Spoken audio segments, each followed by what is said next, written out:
और मैं भी तुझसे कहता हूं कि तू पतरस है, और मैं इस पत्थर पर अपनी कलीसिया बनाऊंगा, और अधोलोक के फाटक उस पर प्रबल ना होंगे। Praise the Lord. तो मेरे प्रियो, जैसा प्रकार से आपने वचन देखा, इस मैसेज में मैं आपको बताऊंगा the authority of the church. Church का क्या अधिकार है। हमने देखा कि चर्च मसीह की देह है। चर्च कोई बिल्डिंग नहीं है जहां पे लोग इकट्ठे होते हैं, मगर चर्च का मतलब है कि जहां पे जब क्रिश्चियंस जब इकट्ठे होते हैं और पवित्र आत्मा की उपस्थिति वहां होती है, और वो चर्च बन जाता है। वो कोई भी स्थान हो, चाहे हम घर में, चाहे हम चर्च में यानी कि भवन में, या कहीं भी हम जब हम बैठते हैं आराधना करते हैं। यीशु मसीह ने पतरस से कहा कि हे शिमोन, हम इस विषय में जब देखेंगे मत्ती 16 अध्याय में, यीशु मसीह वहां पे किस प्रकार से सबसे पहले उन्होंने पूछा कि अपने चेलों से कि तुम क्या सोचते हो कि मैं कौन हूं। तो चेलों ने कहा कि हे प्रभु, कुछ लोग कहते हैं कि तू एलिया नबी में से है, यर्मिया है, या कुछ भविष्यवक्ताओं में से है। तो पतरस से उसने पूछा कि पतरस तुम क्या सोचते हो। पतरस ने कहा कि तू परमेश्वर का पुत्र है। और तब यीशु मसीह ने कहा कि निश्चय ये तू स्वयं से नहीं कह रहा, किंतु परमेश्वर पिता ने तुझ पे प्रकट किया है।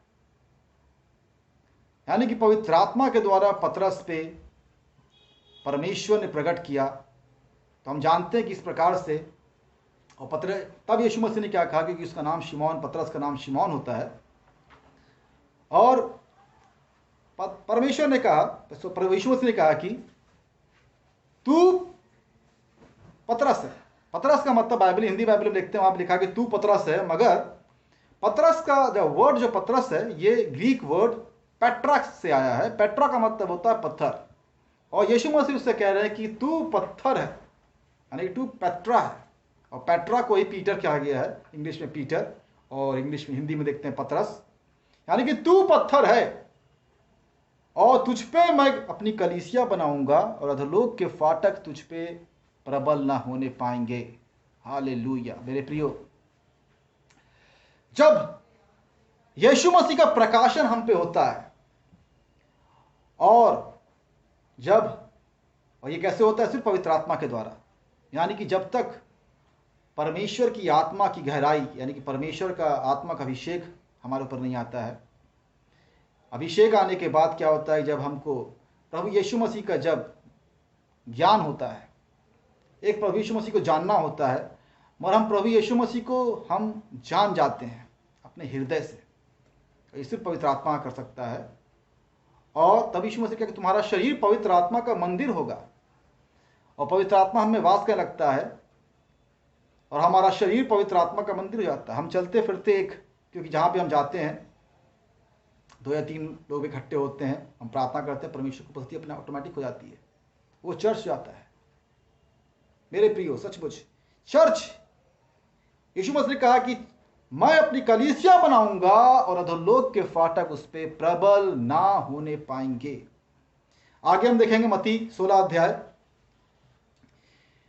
के 19 पद में यीशु मसीह ने कलीसिया को क्या दिया है। और आगे हम देखते हैं कि यीशु मसीह क्या कहते हैं कि, पढ़ें 19 पद, 16-19। मैं तुझे स्वर्ग के राज की कुंजियां दूंगा, और जो कुछ तू पृथ्वी पर बांधेगा वह स्वर्ग में बंधेगा, और जो कुछ तू पृथ्वी पर खोलेगा वह स्वर्ग में खुलेगा। हाँ मेरे प्रिय, यानी कि हम देखते हैं कि कुंजी क्या क्या, प्रभु यीशु मसीह कह रहे हैं कि मैं तुम्हें कुंजियां दूंगा। एक कुंजी नहीं, कुंजियां मैं दूंगा, और जो कुछ तू इस पृथ्वी पे खोलेगा वो स्वर्ग में खुल जाएगा, और जो कुछ तू पृथ्वी में बांधेगा, यानी कि ताला, हम ताला कुंजी से क्या करते हैं, ताले को खोलते हैं और बंद करते हैं, लॉक करते हैं, अनलॉक करते हैं। यहाँ पे बांधना और खोलना नहीं है। रियल मतलब इसका क्या है कि जिस प्रकार से ताले को अनलॉक करते हैं, लॉक करते हैं चाबी से और फिर अनलॉक करते हैं, वैसे ही जो है यहाँ पे हम इंग्लिश में हम देखेंगे, यहाँ लिखा हुआ है कि जो कुछ हम यहाँ लूज करेंगे, यानी कि हम खोलेंगे, स्वर्ग में खुल जाएगा। जो कुछ भी हम बंद करेंगे वो स्वर्ग में बंद हो जाएगा। सच्चाई को जब हम खोलते हैं, जब हम वचन प्रचार करते हैं, हम सत्य का प्रचार करते हैं। यीशु मसीह ने कहा कि तुम सत्य को जानोगे और सत्य तुम्हें स्वतंत्र करेगा। और इसीलिए गॉस्पल क्या है, वचन, परमेश्वर का वचन, ये सत्य है। और जब हम गॉस्पल प्रचार करते हैं, जब वचन हम सुनाते हैं, और जो लोग वचन को सुनते हैं और वचन को सुनने के द्वारा उनकी आंखें खुल जाती हैं, क्योंकि सत्य उन पर प्रकट होता है और उस वचन के द्वारा उनके अंदर कुछ काम होता है, वो जानते नहीं। ये एक ऐसा काम है किस प्रकार से परमेश्वर का वचन इतना सामर्थी। हम देखते हैं कि लिखा इब्रानियों में लिखा है कि परमेश्वर का जो वचन है दोधारी तलवार से ज्यादा चोखा है और जीव और आत्मा दोनों को, और गांठ गांठ और गूदे गूदे को वार पार के हर एक भावनाओं को जांचता है। तो परमेश्वर का वचन किस प्रकार से काम करता है हमारे अंदर हम नहीं जानते। परमेश्वर का आत्मा जब काम करता है उस सामर्थ्य को हम जान सकते हैं कि पवित्र आत्मा है, किस प्रकार से परमेश्वर काम कर रहा है। मगर परमेश्वर का वचन जब काम करता है हम पता नहीं चलता, क्योंकि ना तो कोई हवा हिलता है, ना ही तो कहीं कुछ भूकंप आता है, और ना ही तो कहीं कुछ सामर्थ आता है, गर्मी होती है। मगर परमेश्वर का वचन, जो परमेश्वर का सेवक जो वचन बोल रहा है, अगर वो पवित्र आत्मा से भरा हुआ है, उस वचन में सामर्थ है। वो वचन रेमा बन जाता है। लोगोस और रेमा में अंतर क्या है कि वचन में जो सामर्थ नहीं है, मगर जो परमेश्वर का जब अभिषेक सेवक, इसीलिए जब हम अभिषेक सेवकों की जब हम वचन सुनते हैं, वो वचन हमारे हृदय में कार्य करता है। मेरे प्रियो, वचन सुनने का एक सीक्रेट मैं आपको बताने जा रहा हूं। यदि आप चाहते हैं कि आप जब वचन सुने वो वचन आपके जीवन में कार्य करें, तो आप परमेश्वर के उन अभिषिक्त को चुने, उन अभिषिक्त सेवकों को जो कि परमेश्वर की आत्मा से भरे हुए हैं। कई बार बहुत सारे छोटे सेवक भी हैं जो आत्मा से भरे, आप नहीं जानते हैं, मगर आप बहुत सारे जो बड़े बड़े सेवक हैं जिनको आप जानते हैं कि परमेश्वर ने उनका अभिषेक किया है, और जब आप उनका वचन सुनेंगे, उनका वचन आपके अंदर कार्य करेगा, आपको किस प्रकार से रूपांतरित करता जाएगा और आपको समझ में नहीं आएगा। किंतु वचन, जब हम देखते हैं रोमियो अध्याय में कि विश्वास कैसे आता है, वचन के सुनने से, यानी जब हम वचन सुनते हैं हमारा विश्वास बढ़ता है। कौन सा वचन सुनना है हमको? परमेश्वर के अभिषेक सेवकों का। हाँ मेरे प्रिय, बहुत से लोग वचन सुना रहे हैं अलग अलग प्रकार से, और हम सुन सकते हैं, सबका वचन सुन सकते हैं, मगर जिस प्रकार से अभिषेक की मात्रा अलग अलग होती है, वैसे ही परमेश्वर के सेवक जो होते हैं, जितना बड़ा सेवक उतना बड़ा अभिषेक। जहाँ पास्टर बेनी हिन की बात करते हैं, या ब्रदर पॉल दिनाकरन के बारे में बात करते हैं, या पास्टर क्रिस, बहुत सारे ऐसे सेवक हैं, ब्रदर कोपलैंड, तो ये एक जनरल्स की कैटेगरी में आते हैं। परमेश्वर ने उनको अभिषेक बहुतायत से दिया है, और जब इनकी हम सुनते हैं तो इनका वचन हमारे जीवन में अधिकाई से काम करता है। हालांकि परमेश्वर के बहुत से छोटे सेवक भी, उन पर भी अभिषेक है, उनका भी वचन हमारे जीवन में काम करता है। मगर मैं आपको ये नहीं कह रहा हूँ कि इनकी सुनिए, इनकी जिस प्रकार से आप वचन सुनते हैं, मगर मैं आपको जो की बताने जा रहा हूँ, यदि आप चाहते हैं आपके जीवन में रूपांतरण यानी कि ट्रांसफॉर्मेशन तेज हो, तो आप परमेश्वर के अभिषेक सेवक यानी कि जो जनरल से, उनके वचनों को सुनिए। बाकी भी आप सुनिए, अपने चर्च में आप पास्टर की सुन रहे हैं, आप सुनिए, और हम देखते हैं किस प्रकार से वचन हमारे जीवन में परिवर्तन करता जाता है। मैं आपको अपने एक्सपीरियंस बता रहा हूँ, किस प्रकार से मेरे अंदर ट्रांसफॉर्मेशन हुआ, और यह एक्सपीरियंस मैं आपको शेयर कर रहा हूँ। आगे हम देखेंगे वचन, और लूका 10 अध्याय का 19 पद, और यहाँ पे परमेश्वर चर्च को एक अधिकार दिया है। क्या अधिकार दिया यीशु मसीह ने? यीशु मसीह यहाँ पे कह रहे हैं, देखो मैंने तुम्हें सांपों और बिच्छुओं को रौंदने का और शत्रु की सारी सामर्थ्य पर अधिकार दिया है, और किसी वस्तु से तुम्हें कुछ हानि न होगी। कुछ हानि ना होगी। तो यीशु मसीह ने कहा कि मैं तुम्हें सांप और बिच्छू को कुचलने का अधिकार दिया है, और किसी भी वस्तु से यानी कि कोई भी चीज से हमारी कोई हानि ना होगी। कैसे ही होगी? जब पवित्र आत्मा से हम भरे होंगे। Praise the Lord. हालेलुया, जहाँ हमारे ऊपर अभिषेक होगा। और हम इसी चीज़ को हम जो है भजन संहिता 91 के 13 पद, 91 के 13 पद में भी देखेंगे यही चीज़ लिखा हुआ है। आगे हम देखेंगे यशायाह 40 अध्याय का 31 पद, और यहाँ पे हम देखेंगे किस प्रकार से बाइबल बताता है। 31 परंतु जो यहोवा की बाट जोहते हैं वे नया बल प्राप्त करते जो यहोवा जाएंगे। की बाट जोते हैं वे नया बल प्राप्त करते जाएंगे। वे उकाबों के समान उड़ेंगे। वे उकाबों के समान उड़ेंगे। वे दौड़ेंगे वे दौड़ेंगे और श्रमित ना होंगे। श्रमित ना होंगे।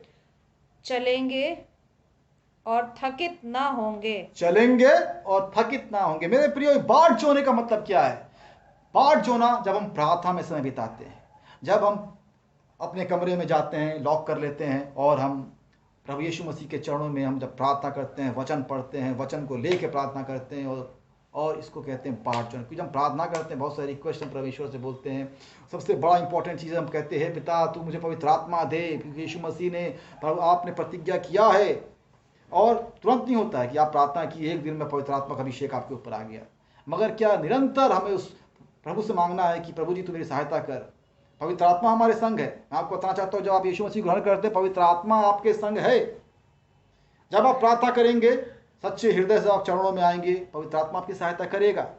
मगर पवित्र आत्मा का अभिषेक, इसको बैप्टिज्म ऑफ होली स्पिरिट, ये एक हमें नए लेवल पे ले जाता है, हमारे मसीह जीवन को एक नए लेवल पे ले जाता है। और इसके लिए परमेश्वर अपने आप से बैप्टिज्म नहीं करता है, मगर परमेश्वर देख रहा है कि कितने हमारे अंदर भूख और प्यास है।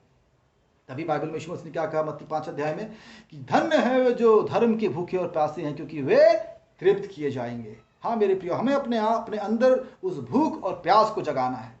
हम अपने आप से नहीं जगा सकते हैं। आप प्रार्थना करिए, आपकी पवित्र आत्मा मेरी सहायता करिए, मेरे अंदर उस भूख और उस प्यास को जगाइए। हे प्रभु जी मेरी सहायता कर। बड़ी सिंपल लैंग्वेज आप प्रार्थना करिए, प्रभु जी मेरी सहायता कर, मेरे अंदर उस भूख और प्यास को दे। प्रभु जी मैं वचन नहीं पढ़ पा रहा हूँ, मेरे अंदर उस भूख को दे। प्रभु जी वचन को पढ़ने के लिए भूख जागृत कर। प्रभु जी आपकी उपस्थिति में चलने के लिए, उस अभिषेक के लिए वो प्यास दे, पवित्र आत्मा के लिए वो प्यास जागृत कर। और मेरे प्रियो, सचमुच जब आप मांगेंगे, लिखा है मांगोगे तो दिया जाएगा। फर्स्ट स्टेप प्रार्थना का। हम मांगते क्या है? हे प्रभु जी मुझे नौकरी दे दे, हाँ प्रभु जी मेरी बच्ची पास हो जाए, हाँ प्रभु जी ये हो जाए, प्रभु जी एक कार हो जाए, एक बंगला हो जाए, एक गाड़ी हो जाए, बहुत सारी संसारिक बातें। मगर जब हम अपने प्रार्थना के लैंग्वेज को हम चेंज करते हैं, हमें संसारिक बातें अपने आप से आएंगी। पवित्र ने कहा कि सबसे पहले तुम मेरे धर्म और राज की खोज करो, सभी वस्तु तुम्हें खुद ब खुद मिल जाएंगी। मेरे प्रियो, सब कुछ यदि हम अपने प्राण की हानि करें और क्या है कि कुछ भी ना मिले, तो क्या लाभ उससे? यानी कि सबसे मेरे प्रियो, यीशु मसीह का जब आना निकट होता जा रहा है, और मैं चाहता हूं कि आप सब प्रार्थना में समय बिताएं, प्रार्थना में इंडिविजुअल समय बिताएं। पारिवारिक प्रार्थना अलग होती है, मगर हमें इंडिविजुअल, एक व्यक्तिगत प्रार्थना का रिलेशनशिप प्रभु यीशु मसीह से रखना है। आगे हम देखेंगे नेक्स्ट पद, और यशायाह 41 का 11 से 12, 41 11 से 12 यहाँ लिखा हुआ है, देखो जो मुझसे क्रोधित हैं वे सब लज्जित होंगे। जितने मुझसे क्रोधित हैं, यहाँ पे कलीसिया के विषय में लिखा हुआ है। जब अभिषेक हमारे ऊपर होता है मेरे प्रियो, दुश्मन भी खड़े होते हैं। यीशु मसीह ने कहा ऐसा तो होगा ही नहीं कि तुम सताए ना जाओ। तो सताए जाने के डर से हमको आगे बढ़ना नहीं है, हमको ऐसा प्रार्थना करना नहीं छोड़ना है। किंतु वचन क्या कह रहा है कि प्रार्थना, परमेश्वर का अभिषेक, पवित्र आत्मा का अभिषेक वो सामर्थ्य देता है हमारे अंदर। मेरे प्रियो, बहुत सारी मुसीबतें परेशानियां तो आती हैं, मगर वो हम पर प्रभावी नहीं होती। यहाँ वचन क्या कह रहा है? यह अधिकार कलीसिया का अधिकार है। यहाँ लिखा हुआ है, क्या लिखा हुआ? फिर से पढ़ें आप। देखो जो तुझसे क्रोधित हैं, जो तुझसे क्रोधित है, यानी कि जो लोग कलीसिया से जो क्रोधित हैं, नाराज हैं, हाँ, वे सब लज्जित होंगे। वे सब लज्जित हो जाएंगे। जो तुझसे झगड़ते हैं, जो हमसे यानी कि कलीसिया यानी कि चर्च से झगड़ते हैं, उनके मुंह काले होंगे। उनके मुंह काले हो जाएंगे, और वे नष्ट होकर मिट जाएंगे। और वे नष्ट होकर मिट जाएंगे। जो तुझसे लड़ते हैं और जो कलीसिया यानी कि चर्च से यानी कि हमसे, जो कि हम कलीसिया के पार्ट हैं, लड़ते हैं, उन्हें ढूंढने पर भी तू ना पाएगा। उन्हें ढूंढने पे भी तू ना पाएगा। ये एक प्रतिज्ञा है। जब ये अधिकार है, ये एक अधिकार है, इस अधिकार को हम कैसे प्रयोग करते हैं? कई लोग, हम प्रार्थना जब मैं शुरू में जब प्रभु यीशु मसीह में चलना स्टार्ट किया, और मैं देखा लोग प्रार्थना करते हैं कि हम प्रभु यीशु मसीह के नाम से हम बांध देते हैं शैतान को, यीशु मसीह के नाम से खोल देते हैं, हम यीशु मसीह के नाम से ध्वस्त करते हैं, मिटा देते हैं, नष्ट कर देते हैं। मेरे प्रियो, मैं आपसे बताना चाहता हूँ कि जब हम प्रभु यीशु मसीह में नया चल रहा था, ये भी प्रार्थना में भी करता था, मगर जैसे जैसे प्रकाशन हुआ, ये रॉन्ग प्रेयर है, ये प्रार्थना ऐसे प्रार्थना में नहीं करनी है। मगर हमें वचन, जो परमेश्वर ने जो प्रतिज्ञा दिया है, प्रतिज्ञा यहाँ पे है कि जितने तुमसे क्रोधित हैं वे सब लज्जित हो जाएंगे, ये हमें प्रार्थना करके मांगना है। प्यारे प्रभु जी, क्योंकि हम नहीं जानते कौन क्रोधित है। कई बार होता है, बहुत सारी बातें हम प्रार्थना करके किसी का नाम नहीं लेना है हमको, क्योंकि प्रभु यीशु मसीह ने कहा कि हमें प्रेम करना है, दुश्मनों से भी प्रेम करना है। मगर इफिसियों 6 में लिखा हुआ कि हमारा ये जो युद्ध है मांस और लहू से नहीं है, किंतु अंधकार के हाकिमों प्रधानताओं से है, जो कि स्वर्ग स्थानों में है। तो हमें प्रार्थना जो है किस लैंग्वेज में करना है? हमको वचन बोलना है कि जितने जो हमसे क्रोधित हैं वे सब लज्जित हो जाएंगे, जो हमसे झगड़ते हैं, अकारण झगड़ते हैं, वे सब नष्ट होकर मिट जाएंगे, उन्हें ढूंढने पे भी मैं ना पाऊंगा। हाँ मेरे प्रियो, किसी को हमें प्रेम करना है सबसे, यीशु मसीह ने कहा, वचन को हमको फॉलो करना है। पर ये अथॉरिटी, अधिकार को कैसे कलीसिया इस्तेमाल में लाती है, कैसे हम इसको अथॉरिटी में लाते हैं? जब हम वचन को हम प्रार्थना में बोलते हैं, प्रार्थना में ही नहीं, हम चलते फिरते वचन को प्रोक्लेम करते हैं। प्रभु जी ये प्रतिज्ञा है, प्रभु जी हाँ तू कार्य कर। आगे हम देखेंगे 41 अध्याय का 15 और 16, 41 अध्याय का 15-16 में देखेंगे, देख मैंने तुझे यानी कि परमेश्वर ने, यानी प्रभु यीशु मसीह ने कलीसिया को कहा है कि देख मैं तुझे छुरी वाले दावने का एक नया और चोखा यंत्र ठहराया है। तू पहाड़ों को दांव दांव कर सूक्ष्म धूल कर देगा, और पहाड़ियों को तू भूसे के समान कर देगा। तू उन्हें फटकेगा और पवन उन्हें उड़ा ले जाएगी, और आंधी उन्हें तितर बितर कर देगी। तो हम देखते हैं किस प्रकार से जब हम किसी को वचन को जब किसी और वचन से मिलाते हैं, यहाँ पे हम वचन को जब दूसरे वचन से मिलाएंगे, यहाँ पे प्रभु यीशु मसीह क्या कह रहे हैं कि विश्वास ही तुम्हारे पास राई के दाने के बराबर विश्वास हो, तुम इस पहाड़ से को कि उखड़ के समुद्र में गिर जा, तो ये हो जाएगा। हम इस वचन को जब यहाँ से मिलाते हैं, देख यहाँ पे वचन क्या कह रहा है कि मैं तुम्हें छुरी वाले दावने के समान एक यंत्र, ऐसा यंत्र ठहराऊंगा जिससे तू पहाड़ों को सूक्ष्म धूलि के समान कर देगा, और पहाड़ियां क्या बन जाएंगी? भूसे के समान। अब इसी वचन को जब हम मिलाते हैं, भजन संहिता 1 अध्याय में वहां लिखा हुआ है कि दुष्ट भूसे के समान होते हैं, जो कि वायु में उड़ाए जाते हैं। तो मेरे प्रियो, वचन को जो है उसको प्रूफ करता है। आगे हम देखेंगे नेक्स्ट वचन, 2 कुरिन्थियों 10 अध्याय 4-5, और यहाँ पे पौलुस कलीसिया को बता रहा है उसके अधिकारों के विषय में, और यहाँ लिखा हुआ है 4 और 5, 10 अध्याय 4-5, चौथे पद में क्या लिखा है? क्योंकि हमारी लड़ाई के हथियार शारीरिक नहीं पर गढ़ों को ढा देने के लिए परमेश्वर द्वारा सामर्थी हैं। परमेश्वर द्वारा यानी कि पवित्र आत्मा के द्वारा सामर्थी है। इसलिए हम कल्पनाओं का, सारी कल्पनाएं, जो जितनी कल्पनाएं होती हैं, जितनी हम देखेंगे, बहुत सारी पिक्चर, फिल्म और बहुत सारी कॉमिक्स, कहानियां, कल्पना है। कल्पना की शैतान कल्पना में अपने गेम को खेलता है। इन दिनों जो कोरोना के विषय में आप देख रहे हैं कैसे जो ये आप ध्यान से इसको स्टडी करेंगे और गहराई में जाएंगे तो आप देखेंगे कैसे कल्पना और झूठ में पूरा संसार डरा हुआ है। मगर इसको हम देखेंगे नहीं आगे। और हर ऊंची बात का जो परमेश्वर की पहचान के विरोध में उठती है, जो परमेश्वर की पहचान के विरोध में उठती है, खंडन करते हैं खंडन करते हैं। और हर एक भावना को, और हर एक भावनाएं हमेशा जो है हमें शैतान भावनाओं को इस्तेमाल करता है। इमोशंस, हमारे इमोशंस को ही शैतान इस्तेमाल करता है। इसलिए हमारा सबसे बड़ा जो युद्ध है, युद्ध के कई लेवल होते हैं, और एक साधारण विश्वासी के लिए सबसे पहला जो युद्ध का क्षेत्र होता है हमारा ये mind, battle field of mind. इस क्षेत्र को जब हम जीतते हैं तब हम नेक्स्ट लेवल पे जाते हैं। और 3 लेवल है, मगर पहला लेवल पे बहुत सारे विश्वासी एक पहले लेवल पे ही अटके हुए हैं, वो है बैटल फील्ड ऑफ माइंड।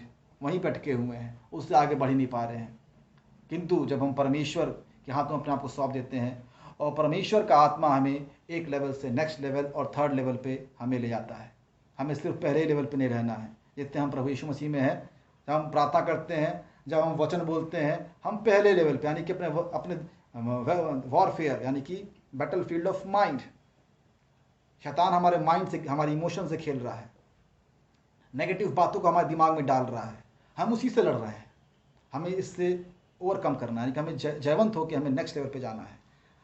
हम आगे देखेंगे प्रकाशित वाक्य 2 अध्याय, प्रकाशित वाक्य 2 अध्याय का 26 और 27 पद में। प्रकाशित वाक्य 2 अध्याय जब आप पढ़ेंगे, 26-27 से पहले आप पढ़ेंगे थियातीरा कलीसिया के विषय में। वहाँ पे है जहाँ पे जेजबेल एक जो कि प्रधानता है, और उसने किस प्रकार से चर्च को जकड़ा हुआ है। और यहाँ पे हम देखते हैं कि वचन बताता है कि दोज हु ओवरकम, यानी कि जो जयवंत होंगे। और प्रभु यीशु मसीह उनको क्या देने के लिए प्रतिज्ञा किया है। हाँ, पढ़े आप 4 पद 26-27। जो जय पाए, जो जय पाए और मेरे कामों के अनुसार, और मेरे कामों के अनुसार अंत तक करता रहे, अंत तक करता रहे, मैं उसे जाति जाति के लोगों पर अधिकार दूंगा, जाति जाति के लोगों पे अधिकार दूंगा। और वह लोहे के राजदंड लिए हुए, और वह लोहे के राजदंड लिए हुए उन पर राज्य करेगा, उन पर राज करेगा। हाँ मेरे प्रियो, ये अधिकार हम देखते हैं। यदि आप भजन संहिता 2 अध्याय का 7 और 7 से लेकर 9, 2 अध्याय भजन संहिता 2 अध्याय 7 से 9 जब हम पढ़ेंगे, इसी वचन को हम वहाँ पे पढ़ सकते हैं कि किस प्रकार से ये प्रतिज्ञा यीशु मसीह के लिए है और किस प्रकार से परमेश्वर ने यीशु मसीह को अधिकार दिया है। पढ़ें आप 2 अध्याय का 7 से 9। मैं उस वचन का प्रचार करूंगा, मैं उस वचन का प्रचार करूंगा। यहाँ पे दाऊद जो है आत्मा में जो भविष्यवाणी कर रहा है, और ये यीशु मसीह के लिए कर रहा है। और यहाँ पे वचन क्या कह रहा है कि मैं उस वचन का प्रचार करूंगा जो यहोवा ने मुझसे कहा, तू मेरा पुत्र है, तू मेरा पुत्र है। हाँ मेरे प्रियो, हम देख सकते हैं कि ये वचन यीशु मसीह के लिए है। आगे, आज तू मुझसे उत्पन्न हुआ, आज तू मुझसे उत्पन्न हुआ, मुझसे मांग, और मैं जाति जाति के लोगों को, और मैं तुझे जाति जाति के लोगों को। हम देखते हैं कि प्रभु यीशु मसीह ने प्रार्थना किया, और आज क्या है, चर्च जाति जाति के लोग आज यीशु मसीह के द्वारा आज हम परमेश्वर के संतान हैं। हालेलुया।